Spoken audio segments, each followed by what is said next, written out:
welcome to Sports Extraordinary on Atlantic Television Network. It is the weekend edition of the show, and of course we have a lot for you. We're going to take a look at the ongoing national youth games in Delta states, as well as other stories revolving around the beautiful world of sports. It promises to be another exciting edition of the show, so we'll urge you to sit tight as we have a lot for you this weekend. Take a short break, and we'll go on the break. We'll come back from the break. Of course, we'll be able to bring you all that you need to know revolving around the beautiful world of sports this weekend. Stay with us. We'll be right back.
Sports Extraordinary on Atlantic Television Network, and of course I told you we'll be taking a look at a lot today, and the National Youth Game of course is ongoing. I tell you, some states have started amassing medals, but joining me to do justice on the show this evening is Emmanuel Michael. Michael, good evening. Also in that competition. So Michael, if you take a look at it, It's been Delta State racking up medals very early in the competition. Akwa Ibom, not forgetting Edo States, and as well talking about Ekiti as well. These are states that have started the games in an impressive fashion.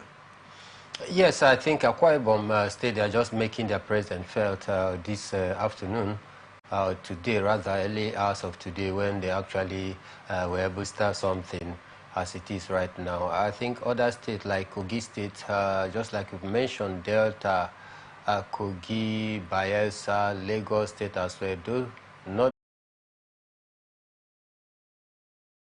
so that they'll be able to compete with the traditional or serial winners, Bayelsa, Edo, Lagos State.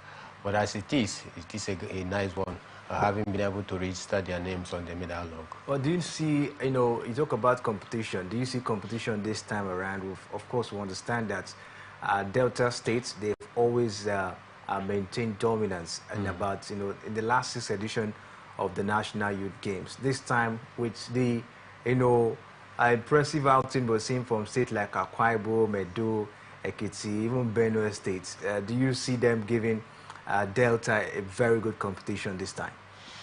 I think they need to do something very spectacular, very special before they can say they want to stand a chance of going up against Delta State in terms of trying to bridge the gap between them and the other states in terms of the medals log out there.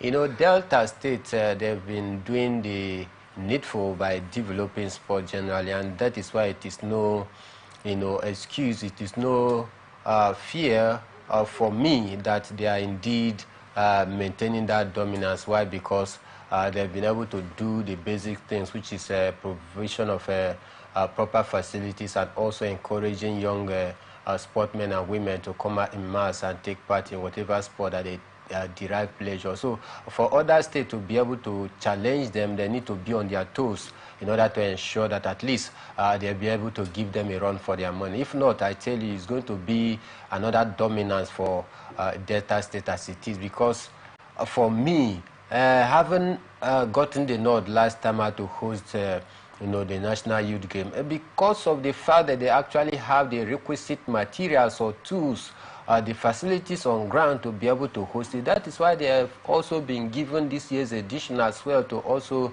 host, meaning they are hosting it back to back, and you know what that means, and they've been preparing for it, very well. So if other states want to compete against Delta, then they need to be up on their toes, and they can't just start right now while the competition is on.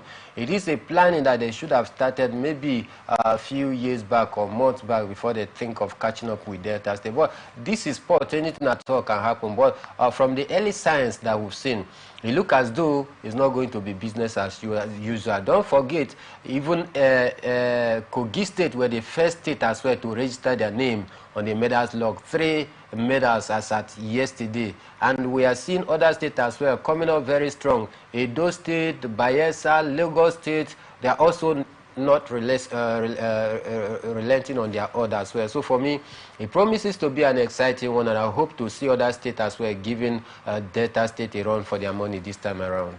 All right, Michael, we're just being joined by Mr. Siri Domwite. Good evening to you, Mr. Siri.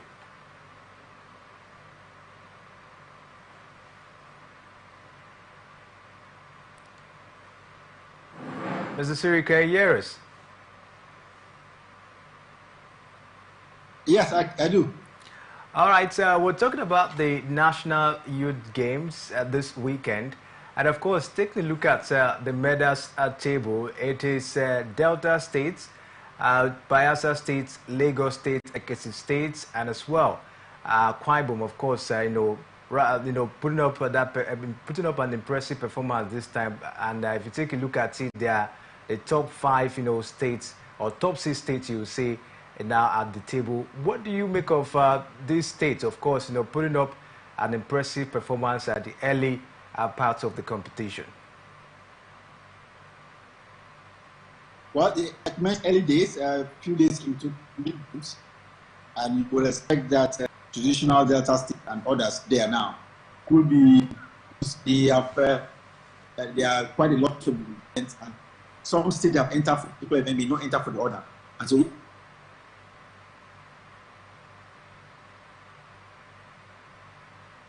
if you compete in the state where it is your event has come up first, by the time you go to the event, maybe state where you are not very strong or you didn't enter at all, then those who entered and are good will displace you on the table. So looking at the table now is completely not necessary.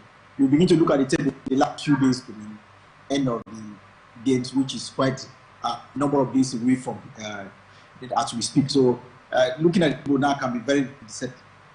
All right, let's quickly take a look at the situation of Team Rivers, because some Rivers people are showing a little bit of concern that Rivers State will be participating in the 8th edition of the National Youth Games. Can you take us through what could be the reason for the absence of Team Rivers in the 8th edition of the National Youth Games? It is a common knowledge before the even started that there was a release from the Rivers State Ministry of Sports that Rivers State will not be taking part in 8th National Youth Games. And of course, the reason they gave in that release was that Rivers State wants to concentrate on the forthcoming Rivers State Sports Festival. They believe that they will discover more talent in the sports festival, which they will subsequently showcase at the youth games that will come up after the 8th edition. They will be showcased by the 9th edition. And that the time was very short between when the Rivers State Sports Festival is coming up and the beginning of this National Youth Games. So that's the reason why the Rivers State make their own wisdom pull out of participating in this edition. And I think to some extent they seem to be right in position, because if you look at it, what these coaches do for most of the states is that when the youth games come up like this, they go around coaching athletes from the other states and then them as athletes of the state which they represent. But in actual fact, you see that after the games, those athletes return back to their state of origin, so to say. So I think it's always good to discover your own athletes, your athletes that are from your state, showcase the rest of it. Then you can say, yes, these are Rivers State contingent, these are Bayelsa State contingent or Lagos contingent. Not having Rivers athletes, represent Lagos State and compete and win for them. Then you say Lagos State have discovered talent. No, those talents are from another state. So I think there is some wisdom in the action taken by the Rivers State government. My only drawback to the action taken by the Rivers State government is that there are some athletes who are within the borderline of the age limit of this competition. Where the National Youth Games is for those who are 15 under. You have to be under 15 years or at most 15 years to be participating. So if you have an athlete, a very young athlete that's 13, 14, 15, especially 14 and 15, he may not have the opportunity to participate in the next National Youth Games because of several factors. So in that instance, it means that a typical Rivers athlete who is 14 now and 15 will no longer have the opportunity of taking part in the youth games subsequently. It becomes a very difficult instance for such a person. The person will now have lost the opportunity of participating in the youth games. So that's a decision taken by the Rivers State seems to be a back to the athletes themselves. But for the government, it says it helps to actually achieve the purpose of the game, which is to discover new talents that will be further groomed. And I think I speak with the government on this one, but for the drawback. But how consistent, of course, would this initiative be, Mr. Siri, talking about the state festival? How consistent will it be? The information we gathered after that release of the sports ministry is that we are aware that in the past decade or so, there has been no River State Festival organized, and that the current leadership of the state under Sir Similaye Fubara is very keen in ensuring that the Transport Festival does not only return, but is consistent subsequently. So let's believe that government is sincere in their resolve to resuscitate the River State Sports Festival, and not just to resuscitate, but to continue, with it on an annual or bi-annual basis. That will itself will help to discover more talent. There are several talents across the 23 local government areas in the state. All they need to do is get the coaches. We have enough coaches that will be deployed to each of the 23 local government areas, and ensure that these coaches, they do their work, cover talents, and take them to the center, especially when the sports festival is being held, and showcase them. And they are very good. Then they put them through to youth games, and from where they could represent the state at national. And of course, the national, the ultimate will be the Olympic Games after continental competition. So it's a long way. You see, an athlete discovered at the age of 13 or 15, he has another 10 years or more to compete at different levels, from the state to the national to the continent, and of course to the rest of the world, which ultimately is the Games. So I think it's in the interest of government to ensure that these processes are not skipped, so that you can properly develop an athlete. So if they go through this meal of of the sports festival, of the national games, to national sports festival, and of course the championship, and thereafter go across to the the rest of the Olympics, which is our biggest sporting event, then we are sure yes, such an athlete pass through the meal as the qualification. So I think it's just the will of the government to this takes place every year, and what they have told us is anything to go by. We believe that it will be, an event that will be consistent over the years, at least the lifetime of this administration. That's some of the things we talk about when policies are not being followed. One government will come and do their own, another government will do, and they do theirs. So I hope that no matter who the Home Affairs after the Melaye era, we continue with the sports festival. A lot of people benefited from it in the past. River State used to be a state known for training up swimmers, training up hockey, volleyball players for the nation. And because they came through the rank of school sports, they came through the ranks of sports festival, and they were picked up. They actually represented the country at the various fora. So I think we have to return back to these old days, and I think that's what Sasimila Ifura, the governor of River State, is doing by asking that this sports festival will return. Will not just return, we just want in the lifetime of this administration, so that the youth, not everybody is in Port Harcourt, which is the state capital. A lot of people are in Teoka, and they are very good at swimming. But because they don't come to the center here, nobody knows about them. There are a lot of people there, long distance races. They need to go there and discover them, and groom them at the center. So it's about government policy and consistency. If it is, then sure, the aim will have been achieved. All right, so let's see how it goes. We hope that this initiative, of course, will yield fruit for River State. But the national game, I tell you, is bubbling down there in Asaba, and of course, we're looking forward to see what comes up. But Mr. Siri, before we stay away from the national youth games, a lot of persons, of course, have talked about the dominance of Delta State when it comes to the national youth game. What do you think could be the reason for this high level of dominance? They've won the last 6th edition of the National Youth Games. And talking about hosting it, they've also done fantastic as well. What do you make of the dominance in the National Youth Games so far? It's simple. It's consistency in the sports policy of the state. Yeah, every administration or subsequent administration in the state have been keen about sports, and because they have been keen about sports, they have gone around. In Delta State, if you know it so, Delta State so well, you know that there are facilities in all these senatorial districts. In each of the senatorial districts in Delta State, there is one major facility use. We've seen some states where they have facilities, but they are not able to use. Establishing these senatorial district facilities.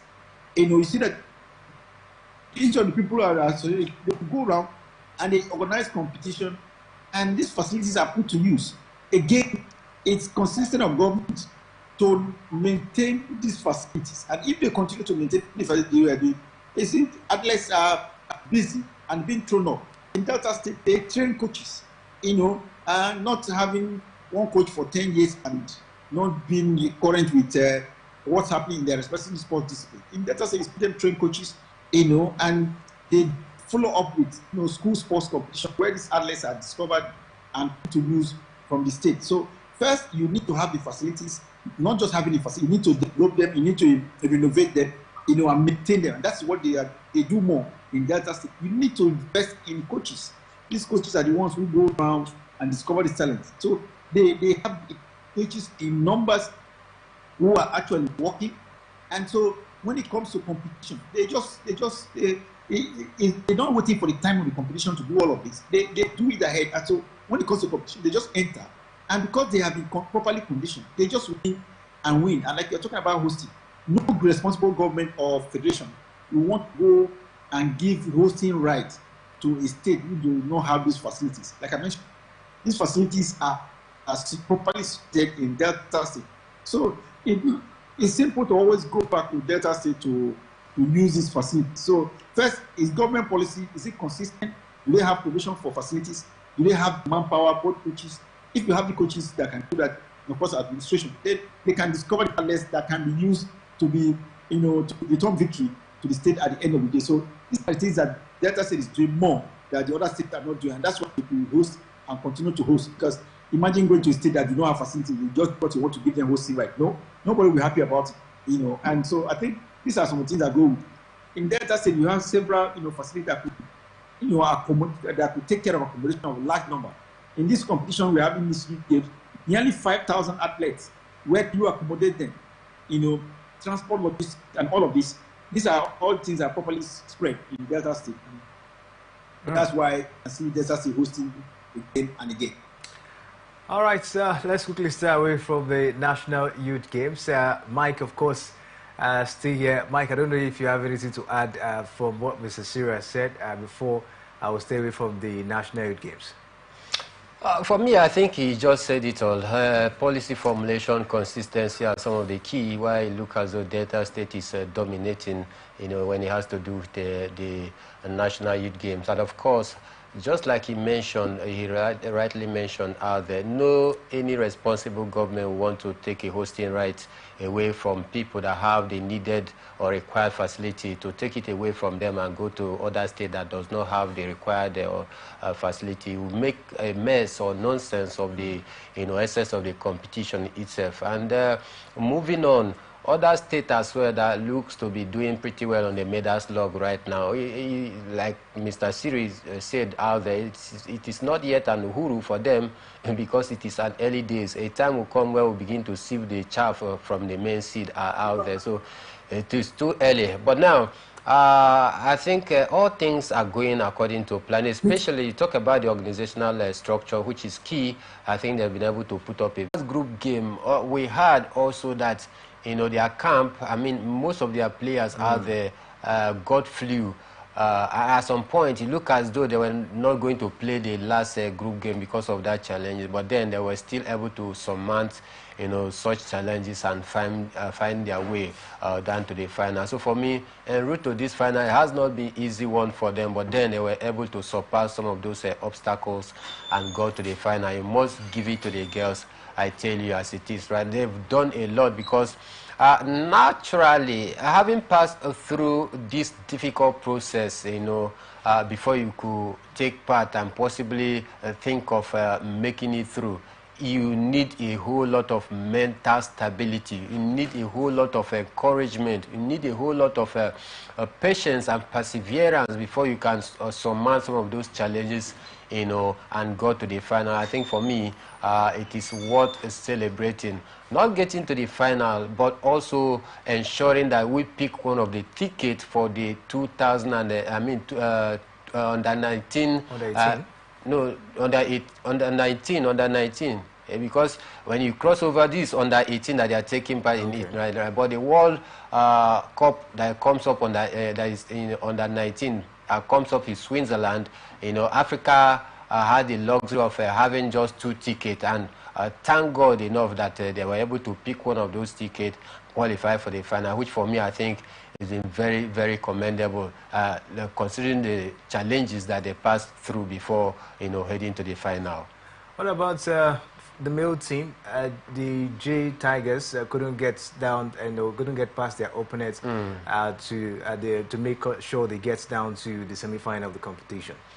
It was not an easy one. They also faced the same visa issue. In fact, they arrived at Pretoria an hour before their first game against Egypt, which they actually lost 71 to 56. But then in the second game, they were able to pick up the momentum, won their second game and third game, but then unable to make it past that level as it is right now.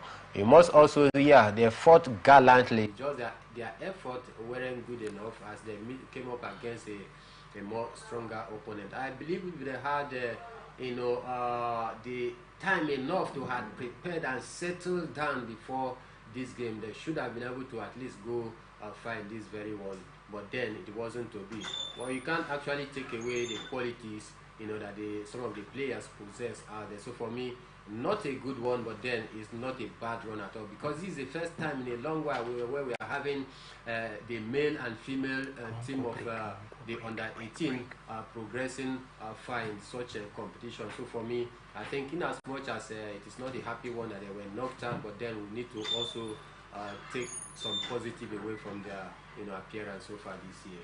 All right, let's see how it goes, and of course, we look forward to see them putting up some impressive performance in a subsequent competition. But we have to go on a short break. When we come back from the break, we have to take a look at the latest coming from the beautiful world of tennis. Something huge coming from Naomi Osaka this time. And of course, when we come back, we'll be getting some expert analysis from Mr. Siri Domwiti. Stay with us, we'll be right back.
welcome back. It's the Sports Extraordinary Weekend edition on Atlantic Television Network. And of course, we'll bring you the latest revolving around the beautiful world of sports this weekend. And of course, something huge coming from tennis. Former world #1, Naomi Osaka, has parted ways with coach Wim Fessette.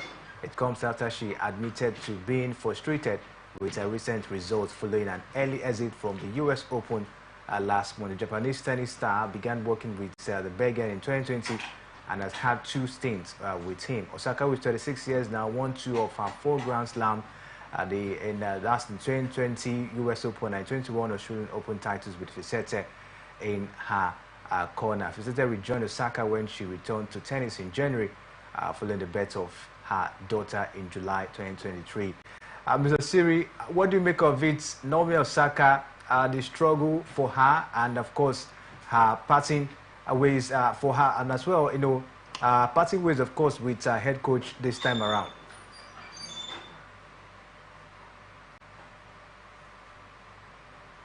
You remember she has been away for about 50 for personal reasons, and on her return, she has not been able to go past the second round of the Grand Slam. She's had to struggle. Even at the US Open, we saw her a few days ago, just about 2 weeks ago, where she struggled, that she couldn't make it. She still believes that maybe you have to do with the Belgians' handling of her. Maybe she wants to try something. Because of work together since 2020. It's all 4 years of work, but she's not reaching her maybe Asia. Osaka, she's won multiple Grand Slam, but after 15 months of absence for now, she has come back, but not being able to go past the second round of any Grand Slam. So I think she wants to try something in terms of maybe technique. She believes that maybe with the new coach she can do well. So I think that's the reason why Naomi Osaka is changing at this point. All right. Before we let you go, Mr. Siri, what do you make of the continental outing for the MPFL teams? Enugu Rangers, the drew at the Goslar Akpabio International. What do you make of the continental outing of the MPFL teams? And talking about Enugu Rangers, they won against the team from Angola, 1-0. It ended in that encounter at the Goslar Akpabio International Stadium. And for Eimba, they drew against Etoli Filante. It ended goalless in that one. What do you make of the outing of these teams in the continent over the weekend?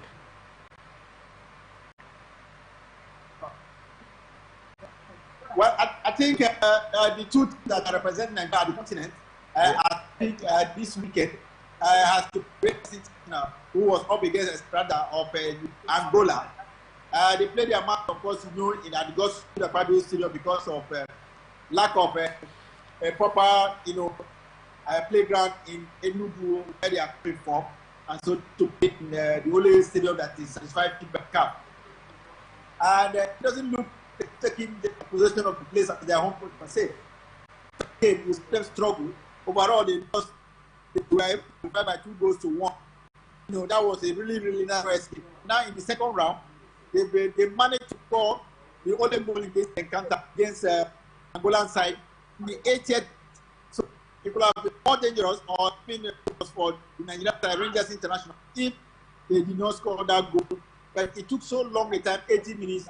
So it looks like a Rangers to Goslar Akpabio Stadium and the continent for some time too is to show, because if at the first and second round you are marginally qualifying by 1 goal, then you can imagine what it would be by the time you enter into the group stage where top teams will be taking part in the competition. So I think Rangers need to play well, play better, to maybe national team experience to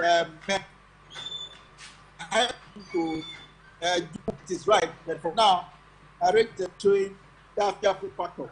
They are not. They play so far. The way they play, it does not, elicit fear into their opponents. Therefore, Enyimba,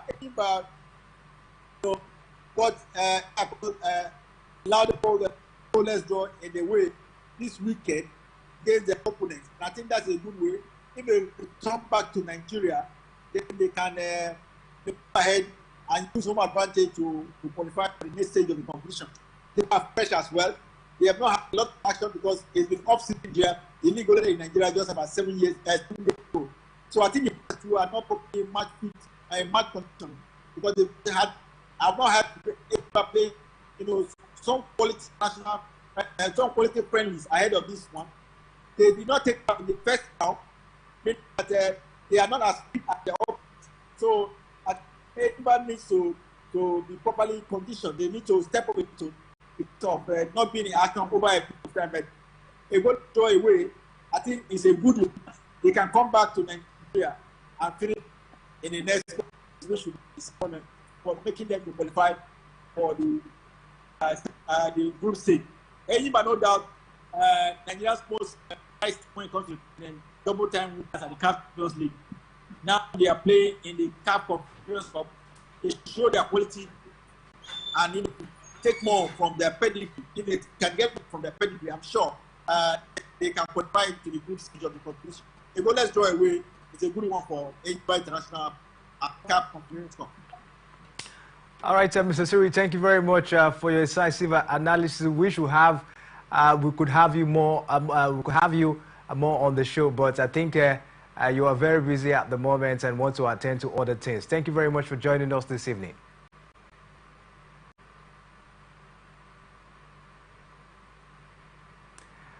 All right. Many thanks, and we are sorry that I work on the 18 girls. 20 girls are back. I haven't out. But we hope that Rangers and Enyimba will qualify for the next stage of the competition, at least so that we can continue to see continental football this season. The league will just be enough. We need to go to that stage of the continent. Don't forget there's a lot of money at the continent this time. So yeah, if we're talking about we must look for the money by winning this competition. All right, thank you very much, Mr. Siri. All right, Mike. Many thanks, and wonderful weekend. All right, Mike. Let's just move straight because of time on the under 18. I guess just like Mr. Siri mentioned, couldn't get past Japan this time. What do you make of them? Had a very impressive performance in the group stage, heading down down to where of course they have to meet Japan. I understand how Japan, they've been so impressive and they were beaten in that encounter. What do you make of the All-Star of the Falconets? And 20 minutes to say. Yeah. I think for me, the Falconets, they put up an impressive show, during the group stage.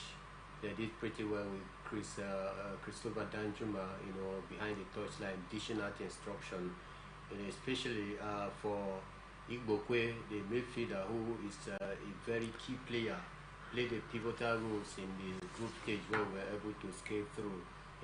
Got to meet Japan, who for me is one of the strong side in this competition, because I had to watch some of their group games. I tell you, are very, very precise, very fast and technical on the ball. I said that even before the Falconet locked on against them, that we need to be very wary about this Japanese side, because they are very good on and off the ball as well, and they don't even give you breathing space to explore your game plan out there. They try to nullify you because they are very good in marking. They close mark you, not allowing you that breathing space to do what you love to do with the ball. So I think for the Falconet it was quite disappointing.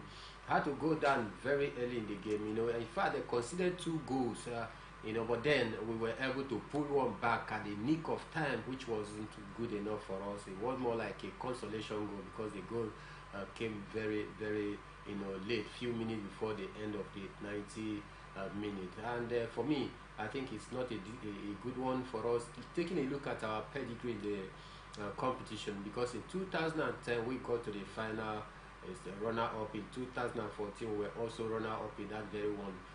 Moving on to 2024, at least I expected us to have grown and learned have learned some lessons from our previous participation in this under 20 Women World Cup, but then it wasn't to be as the Japanese side, had a better plan compared to what we went out there with. You saw the interview from Christopher Danjuma and some of the girls out there. They weren't happy at all, but then that is football for you. See that you win, you lose, or draw, and whenever it does not go your way, you just take it with the spirit of sportsmanship, and that is it. Of course, that is it, and we'll see how it goes this time around. But Michael, we hear there is a search for a new Super Falcons, head coach, and I don't know what you make of it. Randy Wardrum has resigned, and now the NFF are looking forward to, put up a new coach for the team this time around. What do you make of it, Michael? Super Falcons, coachless, and the NFF looking forward to see how to, bring a new coach this time.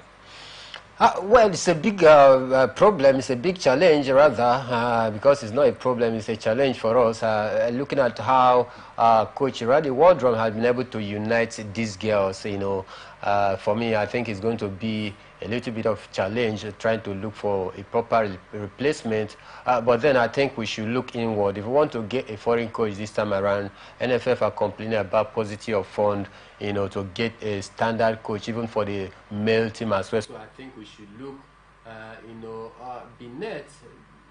That means that we should look on the side of the homegrown coaches. We have a couple of good coaches right here. You talk about Edwin Okon, you talk about even Christopher Danjuma, who have gotten the experience, have gotten the exposure, to be able to lead this team. Because for Randy Wardrum, during his stay with the Super Falcons, did he actually achieve anything tangible? Since 2020 down to 2024, 4 years in charge of the team out there, we haven't won anything tangible under Coach Randy Wardrum. In fact, the WAFU African Cup of Nations, the last one, we finished 4th, which is a far cry from what it used to be for the Super Falcons, that are 11-time African champion. We got to the World Cup. No doubt we did pretty well, beating some of the favorite team, the likes of Australia and the rest of them. But then, when it matters most against England, we felt like a pack of cards, even when we were one-man having that one-man advantage when Reece James, the James sister, was sent off in that very game. But we still lost the game. Going to the Olympic, we saw how this man went there and performed. And for me, I think Randy Wardrum, despite the fact that at least we've seen a level of unity within the team since when he took charge, but then he hasn't been able to achieve anything positive for me. So it is high time for us to begin to look inward. Let's go for a local coach who understands the African football, who understands the philosophy, who understands the chemistry of the team as it is, because they are Africa, they are wearing the shoe, they understand the quest, the yearnings of so many Nigerians, especially the Super Falcons supporters are there, and that is why I'm thinking going for a homegrown coach will best suit the Super Falcons as it is right now. All right, let's take a trip to Europe, Michael, as we take a look at the situation of things at Chelsea Football Club at the moment. There is an ownership rift in Chelsea at the moment. Todd Bowley and Bali, of course, are looking forward to see who, of course, gets full ownership of the team, because they are the major stakeholders right now at Chelsea Football Club. None of them want to actually, give up their shares as it stands, because we hear that Bali, Todd Bowley, they're looking forward, of course, to see who will actually sell his shares, at the moment. But I don't know what you make of it at this point. How do you see this one? How will this one end at Chelsea Football Club? It's a big challenge that Chelsea Football Club find themselves into as it is right now, as two owners are actually in loggerhead against who become the total owner of the club as it is right now. But then we take a look at some report and the unfolding of events since the Ibrahimovic era came to an end. It was Todd Bowley that was the face of the Chelsea new owner during the course of bidding for the purchase of Chelsea Football Club. Todd Boehly is that man that fronted the move and said, okay, I'm that man that is coming to buy the club. I have what it takes. But then, you know, being the poster face of the new owner of Chelsea doesn't actually tells that he holds the majority share.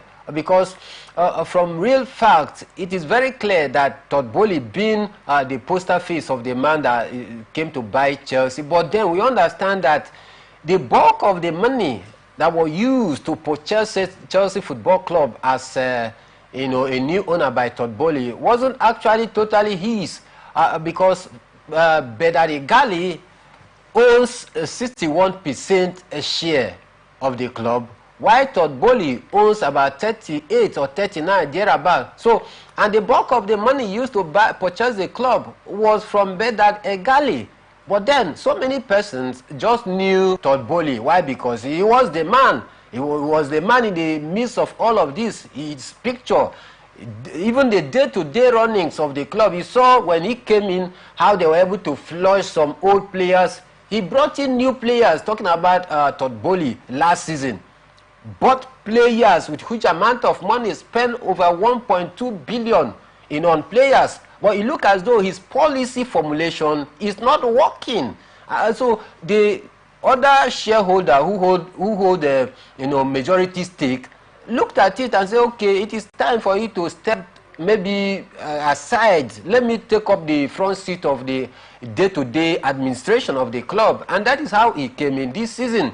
We begin to see a change of financial transaction, a change of how players are being bought, a change of the salary structures of each players. Because under Todd Boehly, players earn a whole lot of money weekly basis. You see players earning as much as 180 pounds a week, some 200 pounds a week, some 350, or some 400, So now they look at it, they say, no, it's not going to work that way. But that Egali came up with a new idea. That is why this season, you hardly hear that Chelsea have spent 100 million on player. No, they just go out there, scout for young talents, get you 25 million pounds, 30 million pounds, 45 million pounds, and give you a long-time contract, say 5 years, 6 years, 7 years, because they intend to develop these players and for future profit as well. So it looks as though Bedard Egali has more managerial acumen compared to Todd Boehly. So as they are locked on in this leadership tussle as it is, ownership tussle right now, I think for me, critically looking at it, I think that Bedard Egali should be the right man because of his policy formulation as it is right now. Because under Todd Boehly, Chelsea as a football club procured a whole lot of loss. And as a businessman, you cannot be wasting money for nothing without gaining something in return. So for me, my opinion is Bedard Egali should be the man that why the big stick, why Todd Boehly should sell it. That is only if they cannot come to a roundtable discussion to be able to rectify this issue. Then Bedard Egali should be the right man, to own the club. A lot of Chelsea fans are worried, Michael, taking a look at the way this men they've handled Chelsea Football Club. Do you think they're really football